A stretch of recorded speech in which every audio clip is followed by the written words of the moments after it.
Àtíkù, Peter Obi àti El-Rufai wọ́n mọ̀ gbéná wojú ara wọn o lágbo òṣèlú. Òkú ọ̀rọ̀ ń bọ̀. Onírúurú ẹgbẹ́ ọmọ Yorùbá ṣèwọ́de tako ìfilọ́lẹ̀ òfin Sharia ní Èkìtì. Àtíkù, Peter Obi àti El-Rufai wọ́n mọ̀ gbéná wojú ara wọn o. Ẹgbẹ́ òṣèlú All Progressives Congress APC ó ti ṣàpèjúwe Àtíkù Abubakar, Peter Obi àti Nasiru El-Rufai bí ẹni tó ti kùnà. Ọ̀rọ̀ ara wọn kò sì yé wọn mọ́ bí APC ṣe sọ o.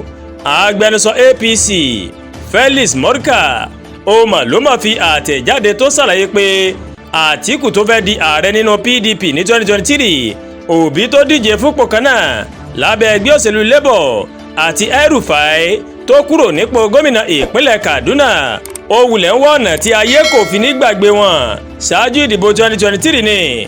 Àtẹ̀jáde APC náà máa sọ pé àwọn èèyàn mẹ́tẹ̀ẹ̀ta yìí kò lè dágbọ́ ọ̀rọ̀ ara wọn, wọ́n sì ń sọ̀rọ̀ àbùkù nípa ẹgbẹ́ APC tó ń ṣèjọba lọ́wọ́ o níbi ètò kan tí wọ́n ṣe nílùú Àbújá ní ọjọ́ Ajé Monday ọjọ́ 27 oṣù kínní ọdún 2025 yìí nípa bí a ṣe lè ro ìjọba democracy bá ṣe lè ro lágbára. Ó ní Àtíkù, Obi àti El-Rufai ó ní wọ́n mọ̀ ti sọ àwọn ọ̀rọ̀ kan tí kò tẹ́ ẹgbẹ́ APC lọ́rùn.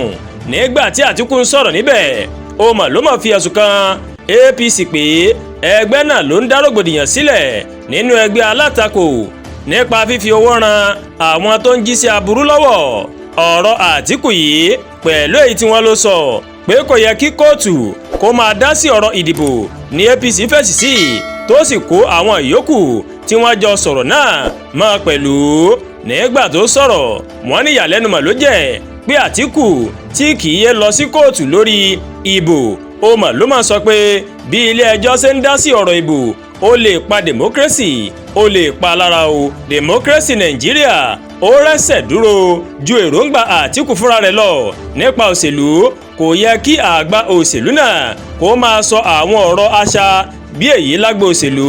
Gẹ́gẹ́ bí àgbà òṣèlú, ó yẹ kí Àtíkù mọ̀ pé ìjọba àwarawa ó kúrò ní ti kí èèyàn kó borí níbi ìdìbò lásán. Bí nǹkan yóò ṣe dà, òun ló yẹ kó máa wá o. Kí Àtíkù gbajúmọ̀ ẹgbẹ́ òṣèlú rẹ̀ o, kó sì máa sọ̀rọ̀ tó lè yí nǹkan padà sí dáadáa ní Nàìjíríà. Ọ̀rọ̀ ìjọnilójú tí àwọn alátakò bíi Àtíkù, Peter Obi, Malam Nasiru El-Rufai tí wọ́n máa sọ pé ẹgbẹ́ wa ó lọ́wọ́ nínú rògbòdìyàn ẹgbẹ́ alátakò, ó mà ṣe ní láàánú púpọ̀. Wọn kò lè darí ẹgbẹ́ wọn, ṣùgbọ́n wọ́n fẹ́ fipá darí orílẹ̀-èdè tó pọ̀ jùlọ nílẹ̀ Áfíríkà. APC kà sí ọ̀rọ̀ rẹ̀ nílẹ̀ pẹ̀lú àlàyé pé àwọn ọmọ Nàìjíríà wọ́n mọ tí wọ́n fẹ́ o. Wọ́n ní wọ́n mọ̀ pé àwọn Àtíkù ń wá ọ̀nà láti bà APC lórúkọ jẹ́ ni ṣáájú ìdìbò 2027. Onírúurú ẹgbẹ́ ọmọ Yorùbá ṣèwọ́de tako ìfilọ́lẹ̀ òfin Sharia lẹ́kìtì.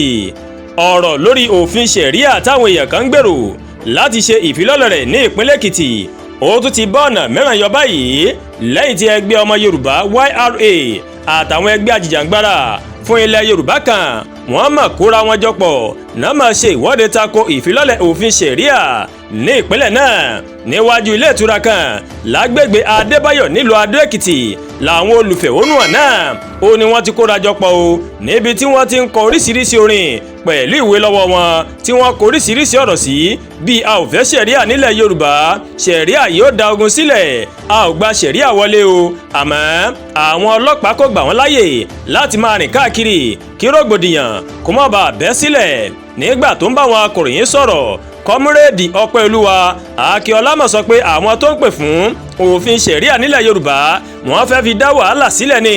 Kọ́múrèdì Akíọlá ní òfin Sharia ó tako àṣà àti ìṣe ẹ̀yà Yorùbá.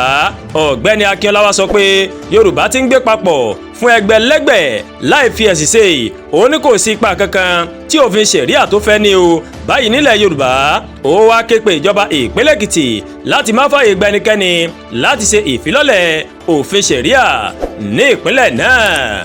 Àdúràgbà Olúwatóyìn lóníròyìn yín. Ẹ ṣé púpọ̀ tí ẹ̀ ń wo Ẹ̀yà Yorùbá TV o.